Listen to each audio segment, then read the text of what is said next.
My name's Adam Jode. And I'm Adam Newell. We're Scattered Hamlet, and you're watching Tattoo.com.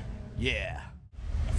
In this corner, we have Mischievous Mel, born from unicorns and the universe, versus, in this corner, the champions who left their belt so I couldn't touch it, crawling from the hollers somewhere in a mossy bank with a lot of liquor, the one and only Scattered Hamlet. That was nice. That was a pretty solid introduction. We got better. But What? You got better? Are you challenging? being that I'm the excellence of execution, Oh. and I have the perfect specimen of a man next to me, Mr. Adam Newell, Damn right. I feel that everybody should begin to take notes on what toxic masculinity is all about.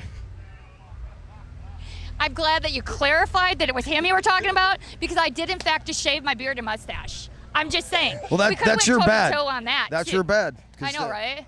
But you know. But thank you guys. It's good to see you guys again. It's always a pleasure. We get out the same festivals. It's awesome.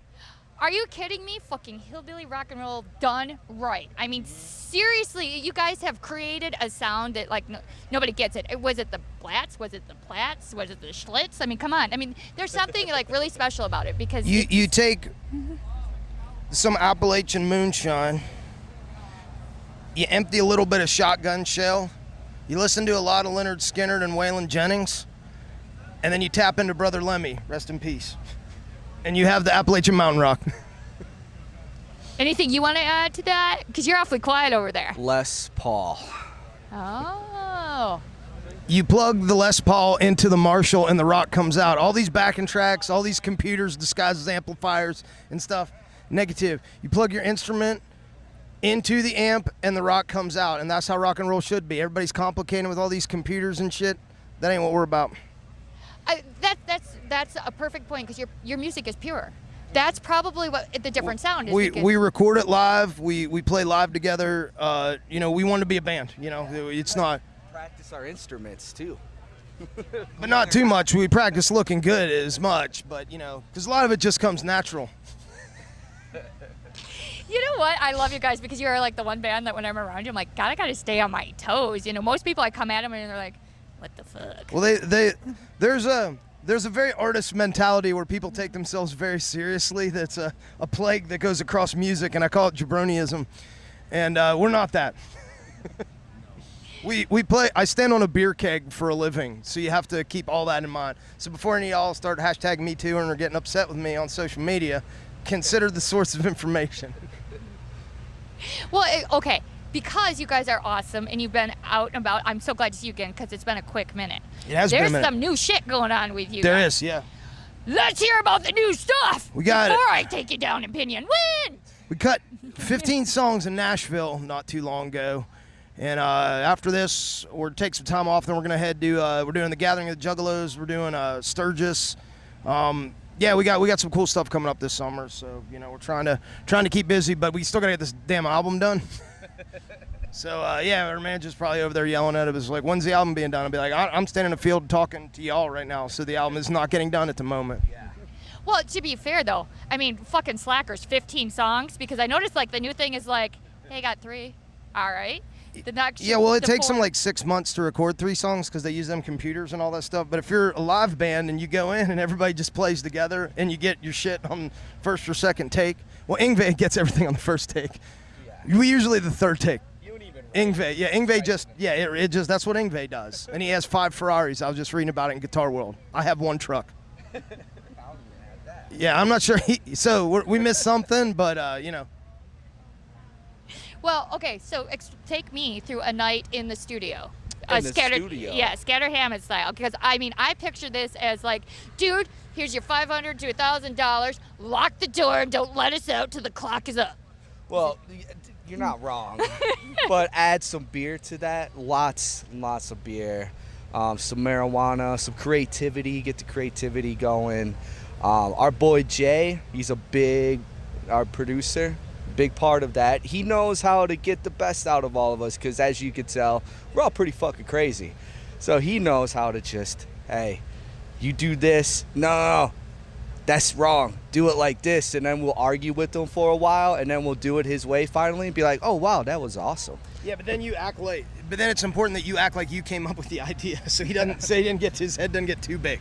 Yeah, That's love you, me. Jay. Yeah, Jay. We don't want you to think you had an idea. So all the man aggression comes out, the man masculinity. It's toxic masculinity. Yes, which I never understood. I'm like, whatever. But once all that comes out, it's the bigger the blunt, the fuller the cup, the better we go. Absolutely. Fuck yeah!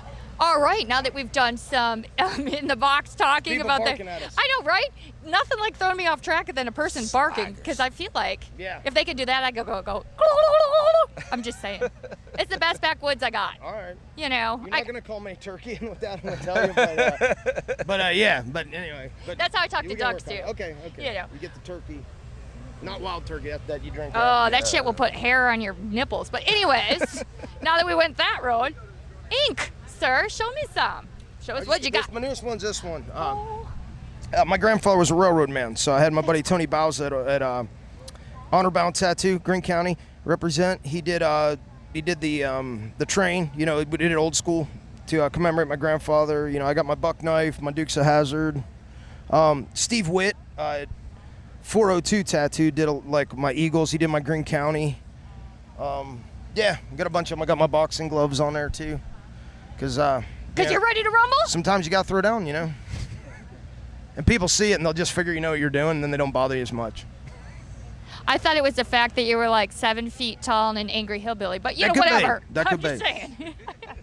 You know, I just started. I'm not Rich is taller than me, so you know I'm not even the tallest in the band. And then you get up on that box, and Well, then I get giant. Yeah, you know, just like, come on, man, Yeah. really? And it's a beer keg. You know what it is though? Yeah, it is. But Okay. you know what it's like? It's like those 7-foot chicks that then put on the stiletto heels. Yeah. I mean, like literally everybody's okay. I know why she does it. Okay. Yeah, it's just like this whole thing, you know. It's there. We took that off the rails, didn't we? Sorry, I just spread it It's all on right. you. How about you, sir? You want to show us something?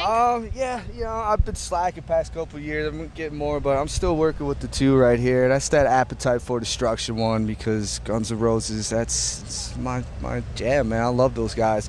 And Yeah, but let me say one thing about that, CB. yeah. I'm going to challenge everybody out there. There has not been a better rock and roll record, hard rock record, made since Appetite for Destruction. Fight me. Agreed. And the other one is Typo Negative, because that is also one of my favorite bands. Two big, huge influences on me. Basically why I play music, and you know, you can hear it in my playing. You know, it's kind of a weird combination, but if you hear the way that I play, it will make sense. Beautiful. I didn't mean to make you cry. I literally, and shout out to John Kelly for putting up with me, because we kind of know him and he laughs at me because I'm a fucking freak. But I'm like, oh my God. But I can remember my first Typo Negative experience, like back when people had real stereos and they took up the wall. So I walked into this room at a young, tender age of teenager that we won't talk about underage, and it was dark and there's black light everywhere, and the music just went really, really, really, really fucking high. And I'm like, oh my God, what is that amazing stuff? Ear fucking me. And then after that, that was it. That was it.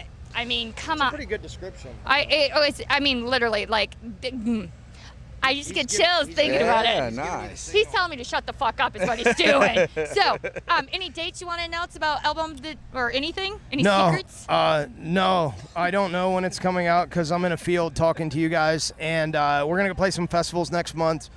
We're Scattered Hamlet. Y'all are awesome. We see you everywhere. We appreciate what you do for music. You guys are just as important as the people on stage, and it's an honor to speak with y'all again, and we hope to see you again soon. Okay? He's only saying that because he knows that when this fight goes off, this challenge, that I will be victorious and I will be holding the belt, which is why I wanted you to bring the belt so I could hold it above my head. And Well, raise. first you wouldn't be able to touch the belt. I would wrestle it away Let's be from clear. you. I would, from a distance, grab it and run.